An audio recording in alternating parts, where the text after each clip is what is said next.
Ada for not encouraging my son to see my dad's wife as his grandma. My mom died 5 years ago, days before I, 29M, was due to get married. 2 years ago, my dad started dating someone else, and he married her 8 months ago. My wife was pregnant with our son at the time. He's 6 months old now. And when I go to my dad's house, or when they come to visit, I'll say Grandpa and Jane to my son, because we do like to talk to him and say who people are. It came up the other day that my dad and Jane don't like that they're Grandpa and Jane instead of Grandpa and Grandma. My dad told me they had hoped/assumed that she would be more than just Grandpa's wife. And he said by using her name only to my son, I'm encouraging him not to see her as his grandmother, but instead as Grandpa's wife. He asked if that was intentional, and I said yes. I told him she's not my son's grandma, and I don't want to encourage him to see her that way.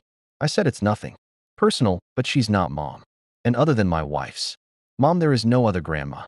Jane's feelings were hurt by my stance because she has no children or grandchildren of her own, and apparently she imagined a much closer relationship to me and any future children of mine when she and Dad started dating.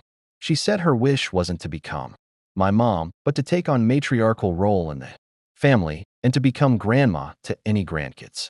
She said instead she feels like I am a mere acquaintance and that I view her as nothing more than the lady married to my dad. That is how I see her, and I told her it was nothing against her or my dad remarrying either.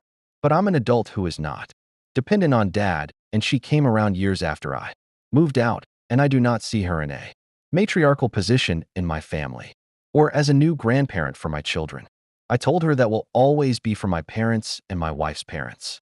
Dad and Jane told me I need to reconsider because it would be better for everyone if Jane can be a grandparent and she can be treated like a true member of the family and not just an in-law or someone there because of marriage alone. Ada,